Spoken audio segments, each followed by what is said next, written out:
हरीश राणा मामले को लेकर लगातार अपडेट सामने आ रहे हैं। दरअसल एम्स में जो डॉक्टर्स की टीम उनकी हेल्थ को मॉनिटर कर रही है और इच्छा मृत्यु को लेकर सॉरी, उनके परिवार वालों ने सुप्रीम कोर्ट में अर्जी दाखिल की थी, जिसे सुप्रीम कोर्ट ने स्वीकार कर लिया था। ऐसे में अब किसी भी वक्त हरीश राणा की सांसें थम सकती हैं, क्योंकि बाकायदा डॉक्टर्स की टीम उनको जो इच्छा मृत्यु की जो याचिका थी उसको अमल में ला रही है। किस तरह का ये प्रोसेस होता है, हमारे साथ डॉक्टर पुनीत धवन जुड़ गए हैं, वो बताएंगे। सर, किस तरह से ये प्रोसेस होता है? पेशेंट की मेडिकल कंडीशन सबसे पहले देखी जाती है, उसके बाद किस तरह के प्रोसेस अडॉप्ट किया जाता है? देखो चिराग जी, ये केस है पैसिव यूथनेसिया का। बेसिकली ये एक क्लॉज है जो इंडिया में लीगली परमिसेबल है, एंड जो डिसीजन कोर्ट ने ली है, it is a very well thought of decision.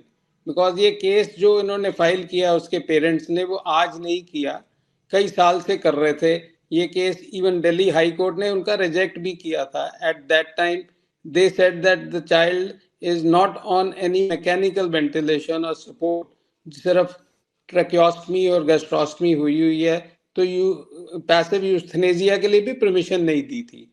जो हम रिव्यू अब हाइंड विजन में जाएंगे तो we would review that if this was a legally permissible clause, it should have been permitted at that time also, because even with this article 21 में जो आपका common cause में जो प्रोविजन दी हुई है हमें लॉ ने, उसमें even a willing written live will also would entitle somebody to go for a passive euthanasia, अगर वो लिख के चले जाता है पहले। अब वो क्योंकि वेजिटेटिव स्टेट में था, उसके पेरेंट्स ही गार्डियन थे उसके, तो पेरेंट्स की भी विल मान लेनी चाहिए थी। बट स्टिल अब जो हुआ कंडीशन, उस टाइम उन्होंने सुप्रीम कोर्ट ने मना किया, उन्होंने कहा कि चलो आप नहीं कर सकते तो गवर्नमेंट सपोर्ट देगी, और यूपी गवर्नमेंट भी सपोर्ट कर रही थी उनको। अब जो कंडीशन उन्होंने दो रिपोर्ट्स में, बिकॉज इस डिसीजन को लेने के लिए पहले तो मजिस्ट्रेट वगैरह कर सकते थे, अब मेडिकल बोर्ड बनता है, पहले प्राइमरी रिपोर्टिंग होती है, उसके बाद सेकेंडरी रिपोर्टिंग होती है।